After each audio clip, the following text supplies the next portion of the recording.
everyone. So unfortunately, I am way too sick to head to a movie theater this weekend. So instead of talking about a movie that just came out this weekend, for this review, I'm going to be talking about a movie I saw a few weeks ago that I've actually been really wanting to talk about here on this YouTube channel. And that is the horror sci-fi film titled Iron Lung. This, of course, is the YouTuber Markiplier's debut feature film, which is an adaptation of a video game of the exact same name. And for Markiplier basically being my biggest inspiration in terms of me wanting to be a YouTuber and a filmmaker at the same time, what did I think about his first directorial feature film?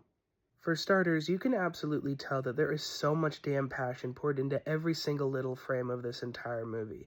Everything from the really eerie lighting, the super dynamic camera movements, the steampunky and claustrophobic set design of the Iron Lung submarine itself, the performances across the board. I thought Markiplier's acting was a lot better than I expected it to be, and honestly, just the commitment of actually trying to break the world record of using the most fake blood in a horror movie was also really cool. It's kind of amazing how much they were able to push that $3 million budget to its absolute extent. I honestly thought all the technical aspects of this movie were really, really impressive. I also really appreciated how high concept this plot turned out to be. I never saw the lore update playthrough that Markiplier did. I only ever saw that original Iron Lung playthrough he did a few years back. So I really didn't expect this plot to kind of take an existential and really dark turn. And I felt like it gave this apocalyptic storyline a lot more darker and bigger stakes than I expected. That whole dream sequence in the middle of the movie was easily my favorite part just because of how trippy and strange it was.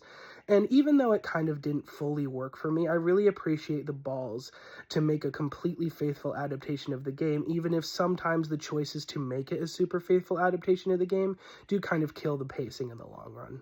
Moving on to my complaints, I think this runtime is a bit too long for what this movie is trying to go for.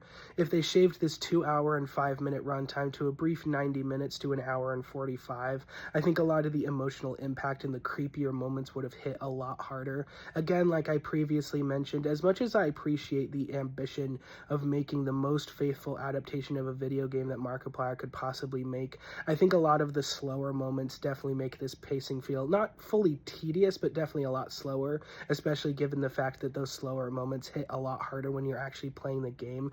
And I don't know if this is a full movie issue or just a movie theater issue that I personally had, but I felt like a lot of the audio was kind of off. There were dialogue moments that were really, really loud and some that were really, really quiet. But again, that could have just been a movie theater issue, and you might not have had a problem with the audio at all. In the end, I will give Iron Lung a 3.5 out of 5. Again, I feel like the runtime is a bit too long, the pacing is sometimes very, very slow, but I really respect the ambition of making this the most faithful adaptation that he could possibly make,